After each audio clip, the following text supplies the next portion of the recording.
ಮುಂದಿನ ರಾಶಿ ಮೀನರಾಶಿ, ಕೊನೆಯ ರಾಶಿ ಕೂಡ. ಸೊ 2026ರಲ್ಲಿ ಮೀನರಾಶಿಯವರ ಭವಿಷ್ಯ ಹೇಗಿರುತ್ತೆ, ಅದರ ಜೊತೆಗೆ ಅವರು ಅಳವಡಿಸ್ಕೋಬೇಕಾಗಿರುವಂತಹ ಕೆಲಸ ಕಾರ್ಯಗಳೇನು ಅಂತ.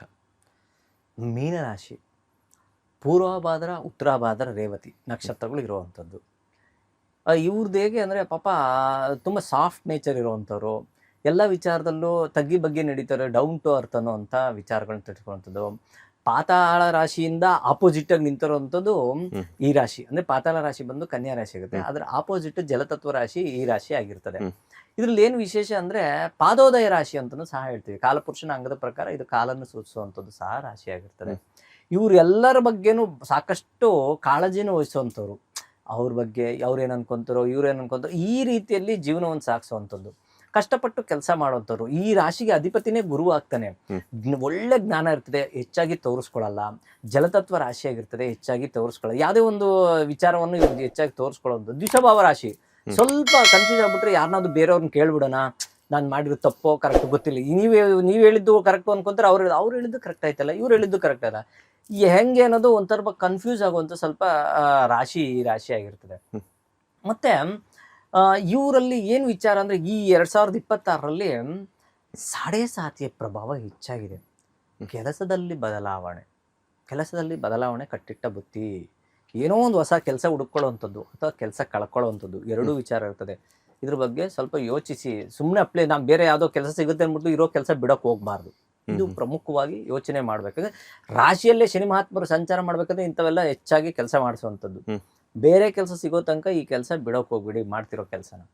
ಇನ್ನು ಸ್ವಂತ ವೃತ್ತಿ ಮಾಡ್ತಾ ಇದ್ದೀನಿ, ನನಗೇನು ಬೇರೆ ಕೆಲಸಕ್ಕೆ ಹೋಗುವಂಥದ್ದು ಏನಿಲ್ಲ ಅಂದರೆ ಆ ವೃತ್ತಿಯಲ್ಲೂ ಸಹ ಸ್ವಲ್ಪ ವ್ಯತ್ಯಾಸಗಳು ಕಾಣುವಂಥದ್ದು, ಇದ್ದಕ್ಕಿದ್ದಂಗೆ ಡೌನ್ಫಾಲ್ ಕಾಣುವಂಥ ಸಾಧ್ಯತೆ ಇರ್ತದೆ. ಯೋಚಿಸಿ. ಆದರೆ ಪಂಚಮ ಸ್ಥಾನದಲ್ಲಿ ಯಾವಾಗ ರಾಶ್ಯಾಧಿಪತಿಯಾದಂತಹ ಗುರು ಸಂಚಾರ ಮಾಡ್ಲಿಕ್ಕೆ ಸ್ಟಾರ್ಟ್ ಆಗುತ್ತೋ ಸ್ವಲ್ಪ ಬೆಳಕಿನ ಹಾದಿ. ತುಂಬ ಬೆಳಕಲ್ಲದೆ ಹೋದ್ರೂ ಏನೋ ಒಂದು ರೀತಿಯಂಥ ಒಂದು ದೀಪ ಸಿಗುತ್ತೆ, ಆ ದೀಪದಿಂದ ಬೆಳಕನ್ನು ನೋಡ್ತೀರಾ, ದಾರಿ ಕಾಣಿಸುತ್ತೆ, ಮುಂದಕ್ಕೆ ಹೋಗ್ತಾ ಒಂದು ಒಳ್ಳೆಯ ಜೀವನವನ್ನು ಸಹ ಕಾಣುವಂಥ ಸಾಧ್ಯತೆ ಇರ್ತದೆ.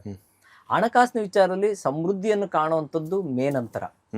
ಅದೇ ರೀತಿ ಇವರಲ್ಲಿ ಏನೋ ಒಂದು ಹೊಸ ಉರುಪು ಹುಮ್ಮಸ್ಸು ಬರುವಂಥದ್ದು ಸಹ ಮೇನಂತರ ಒಳ್ಳೆ ಒಂದು ದಿನಗಳನ್ನು ಇವರು ಕಾಣಬಹುದು.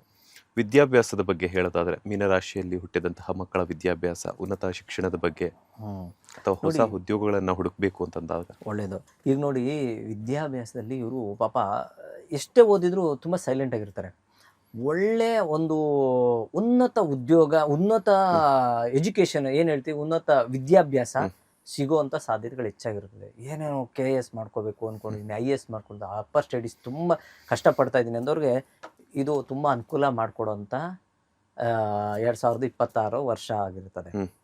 ಅದೇ ರೀತಿ ಯಾರೆಲ್ಲ ನಾನು ಫಾರಿನಲ್ಲಿ ಓದಬೇಕು, ಇಲ್ಲಿ ಏನೋ ಮಾಡಿದ್ದೀನಿ, ಇಲ್ಲನೋ ಒಂದಷ್ಟು ಮಾಡಿದ್ದೀನಿ, ಓದಿದ್ದೀನಿ, ಅಲ್ಲಿ ಹೋಗಿ 1-2 ವರ್ಷ ಇದ್ಬಿಟ್ರೆ ನಾನು ಫುಲ್ ಕಂಪ್ಲೀಟ್ MD ಮುಗಿಸ್ಕೊಂಡು ಬಂದ್ಬಿಡ್ತೀನಿ, ಮತ್ತು ಮತ್ತೊಂದು ಏನೋ ಒಂದು ಎಜುಕೇಷನ್ ನಾನು ಅಪ್ಗ್ರೇಡ್ ಆಗ್ತೀನಿ ಅನ್ನೋ ಥರ ಇದ್ದವ್ರಿಗೆ ಸಂಪೂರ್ಣ ಶೋಫಲಗಳನ್ನು ಖಂಡಿತ ಎಜುಕೇಷನ್ ರೀತಿಯಲ್ಲಿ ನೋಡ್ಬೋದು ಇವರು. ಇನ್ನು ವಿವಾಹದ ಬಗ್ಗೆ ಹೇಳೋದಾದ್ರೆ, ಮೀನರಾಶಿಯವರಿಗೆ 2026ರಲ್ಲಿ ವಿವಾಹ ಆಗುತ್ತಾ? ಇನ್ ಕೇಸ್ ಏನಾದರೂ ಲವ್ ಮ್ಯಾರೇಜ್ ಆಗೋದಾದ್ರೆ ಅಡೆತಡೆಗಳೇನಾದರೂ ಸಂಭವ ಆಗುತ್ತಾ ಅಂತ? ಸ್ವಲ್ಪ ಈ ವಿವಾಹದಲ್ಲಿ ವ್ಯತ್ಯಾಸಗಳು ಕಾಣುವಂಥ ಸಾಧ್ಯತೆ ಇರ್ತದೆ. ಅದರಲ್ಲೂ ಪ್ರಮುಖವಾಗಿ ಯಾರೆಲ್ಲ ಇಷ್ಟಪಟ್ಟಿರ್ತಾರೋ ಅವ್ರಿಗೆ ಸ್ವಲ್ಪ ಗೊಂದಲ, ಅವ್ರಿಗೆ ಡಿಸ್ಟರ್ಬ್ ಆಗುವಂಥದ್ದು. ಯಾಕೆಂದರೆ ಇಲ್ಲಿ 3 ನಕ್ಷತ್ರಗಳು ಸ್ಥಿತವಾಗಿ, ಆ 3 ನಕ್ಷತ್ರಗಳು ಒಂದು ರೀತಿಯಂಥ ಅಲ್ಲಿ ಏನಾಗುತ್ತೆ ಅಂದರೆ ವೃಕ್ಷ ಸಂಧಿಯ ನಕ್ಷತ್ರ, ರೇವತಿ ನಕ್ಷತ್ರ 4ನೇ ಪಾದ, ಅದೆಲ್ಲ ಇದ್ದಾಗ ಜನ್ಮ ಜಾತಕದಲ್ಲಿ ನೋಡಿದಾಗ ಗೊತ್ತಾಗುತ್ತೆ. ಅದೇ ವೃಕ್ಷ ಸಂಧಿಯಲ್ಲಿ ಏನಾಯ್ತಂದ್ರೆ ಖಂಡಿತವಾಗ್ಲೂ ವಿವಾಹದಲ್ಲಿ ಬ್ರೇಕ್ ಆಗುವಂಥದ್ದು, ವಿವಾಹ ಸೆಟ್ ಆಗೋಗುತ್ತೆ, ಯಾಕೋ ಕಟ್ ಆಗೋಯ್ತು ಅನ್ನೋದು. ಯಾವುದು ರೇವತಿ ನಕ್ಷತ್ರ 4ನೇ ಪಾದ, ಅದನ್ನ ಅಬ್ಸರ್ವ್ ಮಾಡಬೇಕು. ಅಂಥ ರೀತಿಯಲ್ಲಿ ಇದ್ದಾಗ ಆ ಥರ ಇದಾಗುತ್ತೆ. ಇನ್ನು ಸೆಟ್ಟಾಗಿ ಹೋಗ್ಬಿಟ್ಟಿದೆ, ಏನು ತೊಂದರೆ ಇಲ್ಲ, ಎಲ್ಲ ಅನುಕೂಲ ಆಗಿದೆ ಅನ್ನೋರು ಇರ್ತಾರೆ. ಕೆಲವು ಪೂರ್ವಭಾದ್ರ, ಉತ್ತರಭಾದ್ರ, ರೇವತಿ 3ನೇ ಪಾದ ತನಕನೂ ಸಂಪೂರ್ಣ ಶುಭಫಲಗಳು ಖಂಡಿತ ತುಂಬಾ ಚೆನ್ನಾಗಿದೆ. ವ್ಯಾಪಾರ ಮತ್ತು ವ್ಯವಹಾರಗಳ ಬಗ್ಗೆ ತಿಳಿಸ್ಕೊಡೋದಾದ್ರೆ, ಅಥವಾ ಇವರು ಹೆಚ್ಚಾಗಿ ವ್ಯಾಪಾರ ವ್ಯವಹಾರಗಳ ಬಗ್ಗೆ ಸಾಕಷ್ಟು ಕಾನ್ಸಂಟ್ರೇಟ್ ಮಾಡಲ್ಲ. ನಾನೇನೋ ಒಂದು ಕೆಲ್ಸಕ್ಕೆ ಹೋಗ್ತಾ ಇದ್ದೀನಿ, ಅದರಲ್ಲಿ ನಾನು ಸ್ಟಿಕ್ ಆನ್ ಆಗಿದ್ದೀನಿ, ಬೇರೆ ಯಾವ್ದ್ರ ಬಗ್ಗೆ ತಲೆ ಕೆಡ್ಸ್ಕೊಳ್ಳೋದು ಬೇಡ ಅನ್ಕೊಳ್ಳೋಂಥ ಇವರು ಮನೋಧರ್ಮ ಇರ್ತದೆ.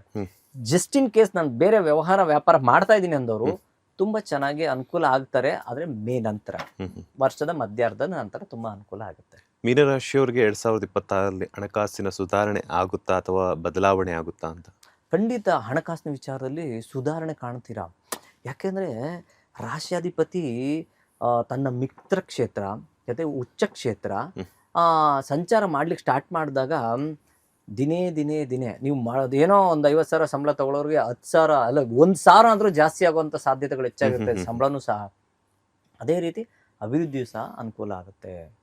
ಇನ್ನು ಗುರುಬಲದ ಬಗ್ಗೆ ಹೇಳೋದಾದ್ರೆ ಯಾವ ತಿಂಗಳಿಂದ ಎಲ್ಲಿಯ ತನಕ ಇರುತ್ತೆ ಗುರುಬಲ ಮೀನರಾಶಿಯವರಿಗೆ ನೋಡಿ, ಮೇ 2026 ನಂತರ ಅಂದ್ರೆ ಜೂನ್ 2ನೇ ತಾರೀಕಿಂದ 2027 ಮೇ ತನಕನೂ ಅದ್ಭುತವಾದಂತಹ ಗುರುಬಲ ಇರ್ತದೆ. ಅದೇ ರೀತಿ ಆ ಗುರುಬಲದಿಂದನೇ ಈ ಸಾಡೆ ಸಾತಿಯ ಪ್ರಭಾವ ಕಮ್ಮಿ ಆಗ್ತಾ ಹೋಗುತ್ತೆ. ಸಾಡೆ ಸಾತಿ ಇವ್ರಿಗೂ ಸಹ ಇದೆ, ಮೀನರಾಶಿಯವ್ರಿಗೂ. ಮೀನರಾಶಿ, ಕುಂಭರಾಶಿ, ಮೇಷರಾಶಿ 3 ರಾಶಿಯವ್ರಿಗೂ ಸಾಡೆ ಸಾತಿಯ ಪ್ರಭಾವ ಇದೆ. 2026 ಹೌದು. ಅದೇ ರೀತಿ ಧನುಸ್ಸು ರಾಶಿಯವರಿಗೆ ಅರ್ಧಾಷ್ಟಮ ಶನಿ, ವೃಶ್ಚಿಕ ರಾಶಿಯವರಿಗೆ ವೃಶ್ಚಿಕ ರಾಶಿಯವರಿಗೆ ಪಂಚಮ ಶನಿ. ಈ ರೀತಿ ಇರೋದ್ರಿಂದ ಸಿಂಹ ರಾಶಿಯವರಿಗೆ ಅಷ್ಟಮ ಶನಿ. ಈ ರೀತಿ ಶನಿಯ ಪ್ರಭಾವಗಳು ಇರ್ತದೆ. ಬಟ್ ಎಲ್ಲಾ ರಾಶಿಯವ್ರಿಗೂ ಏನಾದ್ರೂ ಒಂದು, ಎಲ್ಲಾ ಜನಕ್ಕೂ ಏನೋ ಒಂದು ವ್ಯಾಧಿ ಇದ್ದೇ ಇರ್ತದೆ. ಮನೆಯಲ್ಲಿ ಒಂದು ಸಿರಪ್ ಇಲ್ದಿರೋ ಮನೆಯೇ ಇಲ್ಲ. ಆ ರೀತಿ ಎಲ್ಲಾ ದೇಹದಲ್ಲಿ ಏನೋ ಒಂದು ವ್ಯತ್ಯಾಸ ಇರ್ತದೆ. ಅದೇ ರೀತಿ ಇವರಲ್ಲೂ ಸ್ವಲ್ಪ ಹೆಚ್ಚಾಗುವಂತ ಸಾಧ್ಯತೆಗಳಿರ್ತದೆ. ಫೈನಲಿ 2026 ತಮ್ಮ ಜೀವನವನ್ನು ತಾವು ರೂಪಿಸ್ಕೊಳ್ಬೇಕು ಅಂದ್ರೆ ಮೀನರಾಶಿಯವರು ಯಾವ ದೇವರ ಅನುಗ್ರಹವನ್ನು ಪಡ್ಕೋಬೇಕು, ಹಾಗೇನೆ ಯಾವ ದೇವರ ಮೊರೆಯನ್ನ ಹೋಗ್ಬೇಕು ಅಂತ? ಪ್ರತಿನಿತ್ಯ ಹನುಮಂತನ ಸ್ಮರಣೆ ಅತಿ ಮುಖ್ಯ. ಒಂದು. ಎರಡನೇದು ಬಂದು ಗುರುಗಳ ಸ್ಮರಣೆ. ಗುರು ರಾಘವೇಂದ್ರ, ದತ್ತಾತ್ರೇಯ ಅಥವಾ ಸಾಯಿಬಾಬಾ, ವಿನಾಯಕ, ಇಂಥ ದೇವರುಗಳ ಸ್ಮರಣೆ ಅತಿ ಮುಖ್ಯ, ಬೇಕೇ ಬೇಕಾಗಿರುವಂಥದ್ದು. ಆರೋಗ್ಯದ ಬಗ್ಗೆ ಸ್ವಲ್ಪ ಕಾಳಜಿ ವಹಿಸಲೇಬೇಕಾಗಿರುವಂಥದ್ದು. ಅದರೊಟ್ಟಿಗೆ ಗುರುವಿನ ಮಂತ್ರ, ಬೀಜಾಕ್ಷರಿ ಓಂ ಗ್ರಾಂ ಗ್ರೀಂ ಗ್ರೌಂ ಸಹ ಗುರುವೇನ್ ನಮಃ ಅನ್ನೋ ಮಂತ್ರ ಆಗಿರ್ಬೋದು. ನಮ್ಗೇನೋ ಬರಲ್ಲ, ಓಂ ಶ್ರೀ ಗುರುವೇನ್ ನಮಃ ಅಂತಾದ್ರೂ ಹೇಳ್ಕೊಳ್ಳಿ. ಗುರುಗಳ ಸ್ಮರಣೆ ಮಾಡಿ, ಗುರುಗಳ ದೇವಾಲಯಕ್ಕೆ ಹೋಗಿ, ಖಂಡಿತ ಒಳ್ಳೇದಾಗುತ್ತೆ. ಅಭಿವೃದ್ಧಿಯ ಗುರುಮುಖೇನ ದೈವ ದರ್ಶನ ಅಂತಾರೆ. ಗುರುವಿನ ಮುಖಾಂತರ ನಾವು ದೈವ ದರ್ಶನವನ್ನು ಮಾಡಬಹುದು ಅಂತ ಸಹ ಹೇಳ್ತದೆ. ಈ ರೀತಿ ಮಾಡ್ಕೊಂಡು ಹೋದ್ರೆ ಸಾಕಾಗುತ್ತೆ. ಧನ್ಯವಾದಗಳು ಗುರುಜಿ. 2026 ವರ್ಷ ಭವಿಷ್ಯ ಎಲ್ಲ ರಾಶಿಗಳಿಗೆ ಅದನ್ನೇ ಯಾವ ರೀತಿಯಂತಹ ಗ್ರಹಗತಿಗಳು ಯಾವ್ಯಾವ ರಾಶಿಗೆ ಅನುಕೂಲ ಮತ್ತು ಅನಾನುಕೂಲ ಆಗುತ್ತೆ ಅನ್ನುವಂತಹ ವಿಚಾರಗಳನ್ನು ತಮ್ಮ ಮಾಹಿತಿಯ ಮೂಲಕ ಹಂಚಿಕೊಂಡಿದ್ದಕ್ಕೆ ಕೊನೆಯದಾಗಿ ನಮ್ಮ ಬಾಸ್ ಟಿವಿ ವೀಕ್ಷಕರಿಗೆ ಹಾಗೂ ಕರ್ನಾಟಕದ ಜನತೆಗೆ ಏನು ಹೇಳ್ತೀರಾ ಅಂತ? ನೋಡಿ, ಯಾವ ರಾಶಿಯವರಾಗಿರ್ಬೋದು, ಯಾವ ನಕ್ಷತ್ರದವರಾಗಿರ್ಬೋದು, ಅಥವಾ ರಾಶಿ ನಕ್ಷತ್ರ ಇರಲ್ಲ. ಕೆಲವ್ರು ಪಾಪ ನಮ್ಗೆ ಹುಟ್ಟಿರೋ ಡೇಟು ಗೊತ್ತಿಲ್ಲ ಸ್ವಾಮಿ, ಹುಟ್ಟಿರೋ ದಿನಾನೂ ಗೊತ್ತಿಲ್ಲ, ನಾವು ಯಾವುದೋ ಹಳ್ಳಿಲಿ ಹುಟ್ಬಿಟ್ವಿ. ಹಳ್ಳಿಲಿ ಅಂತಲ್ಲ, ಬೆಂಗಳೂರಲ್ಲಿ ಹುಟ್ಟಿರೋರು ಆಗಿರ್ಬೋದು, ಬೇರೆ ಡಿಸ್ಟಿಕಲ್ಲಿ ಹುಟ್ಟಿರೋರು, ಎಷ್ಟೋ ಜನಕ್ಕೆ ಪಾಪ ಸರಿಯಾಗಿರಲ್ಲ. ಅವ್ರ ರಾಶಿ ಆಧಾರದ ಮೇಲಾದರೂ ಒಂದು ಅವ್ರ ಹೆಸರಿನ ಮುಖಾಂತರ ರಾಶಿ ಆಧಾರಗಳನ್ನ ಮಾಡ್ಕೋಬೋದು. ಅದಷ್ಟೇ ಅಲ್ಲದೆ ಯಾವ ರಾಶಿಯವರು ಯಾರೇ ಆಗಲಿ ಭಯ ಪಡುವಂಥದ್ದು ಬೇಡ. ಸುಮ್ಮನೆ ಅಂದರೆ ತುಂಬ ಭಯ ಮಾಡಿಕೊಂಡು ಅಯ್ಯೋ ನನ್ಗೆ ಹಂಗೆ ಹೇಳ್ಬಿಟ್ಟಿದ್ದಾರೆ, ನನ್ಗೆ ಅದಾಗೋಗುತ್ತೆ ಇದಾಗೋಗುತ್ತೆ ನೀವೇ ಅಸ್ಯೂಮ್ ಮಾಡ್ಕೊಳ್ಳೋದು. ಹೊಟ್ಟೆ ನೋವು ಅಂದಿದ ತಕ್ಷಣ ಗೂಗಲ್ ಸರ್ಚ್ ಮಾಡಿದ್ರೆ 20 ಥರ ವ್ಯಾಧಿಗಳು ತೋರಿಸುತ್ತೆ. ಆ ವ್ಯಾಧಿಲಿ ಜಾಸ್ತಿ ಹೈಯೆಸ್ಟ್ ವ್ಯಾಧಿ ಯಾವ್ದು ಇರ್ತದೋ ಅದನ್ನೇ ನಾವು ಕಾನ್ಸಂಟ್ರೇಟ್ ಮಾಡ್ತಾ ಇರ್ತೀವಿ. ನನಗೂ ಹಿಂಗೆ ಆಗ್ತಾ ಇದೆಯಲ್ಲ, ನನಗೂ ಹಿಂಗೆ ಆಗ್ತದೆ. ದಯವಿಟ್ಟು ಇದನ್ನ ಕಮ್ಮಿ ಮಾಡ್ಕೊಳ್ಳಿ. ಸಂಪೂರ್ಣವಾಗಿ ಸಮೃದ್ಧಿಯಾಗಿ ಒಂದು ನಿಯಮ ನಿಷ್ಠೆಯಿಂದ ಪ್ರಾಮಾಣಿಕವಾಗಿ ಜೀವನವನ್ನು ಸಾಗಿಸುವಂಥ ಪ್ರಯತ್ನವನ್ನು ಯಾರು ಮಾಡ್ತಾರೋ ಖಂಡಿತ ಭಯ ಪಡುವಂಥದ್ದು ಇಲ್ಲ. ಅದು ಒಂದನೇದು. ಇನ್ನು ಎರಡನೇದು, ಪ್ರತಿನಿತ್ಯ ಒಂದು ಸನಾತನ ಧರ್ಮದಲ್ಲಿ ಏನು ಹೇಳ್ತಿದೆ ಅಂದರೆ, ಒಂದು ಸಂಸ್ಕಾರ ತುಂಬ ಮುಖ್ಯ ಆಗುತ್ತೆ. ನಾವು ಪ್ರಾತಃ ಕಾಲ ಎದ್ದೇಳೋವಂಥದ್ದಾಗಿರ್ಬೋದು, ದೈವ ಸ್ಮರಣೆ ಮಾಡೋವಂಥದ್ದಾಗಿರ್ಬೋದು, ನಮ್ಮ ಎಲ್ಲ ಒಂದು ಕಾರ್ಯಗಳನ್ನು ಒಂದು ಹೆಂಗೆ ಅಂದರೆ ಒಂದು ಪ್ರೋಟೋಕಾಲ್ ಥರ ಹಾಕ್ಕೋಬೇಕು. ಆಗ ನಮ್ಮ ಲೈಫ್ ಖಂಡಿತವಾಗ್ಲೂ ಚೆನ್ನಾಗಿರುತ್ತೆ. ಯಾವುದೇ ಒಂದು ರೀತಿ ಅಂತ ಭಯ ಪಡುವಂಥದ್ದು ಏನಿರಲ್ಲ. ಇನ್ನು ಮೂರನೇದು ಬಂದರೆ, ಎಲ್ಲರೂ ಚೆನ್ನಾಗಿಲ್ಲ ಅನ್ನುವಂಥ ಮನೋಭಾವನ ಇಟ್ಕೊಂಡು ಯಾರು ಜೀವನ ಮಾಡ್ತಾರೋ ಖಂಡಿತ ತಾವು ಸಹ ಚೆನ್ನಾಗಿರ್ತಾರೆ. ಅದಕ್ಕೆ ಆಗಿನ ಕಾಲದಲ್ಲಿ ಸರ್ವೇ ಜನ ಸುಖಿನೋ ಭವಂತು ಅಂತ ತುಂಬ ಚೆನ್ನಾಗಿ ಹೇಳಿದ್ದಾರೆ. ಈ ಒಂದು ನಿಟ್ಟಿನಲ್ಲಿ ಎಲ್ಲರೂ ಸಮಾನ ಮನಸ್ಕರಾಗಿ ಜೀವನ ಮಾಡಿದ್ದೇ ಆದರೆ ಸಂಪೂರ್ಣ ಸಮೃದ್ಧಿ ಆಗುತ್ತೆ.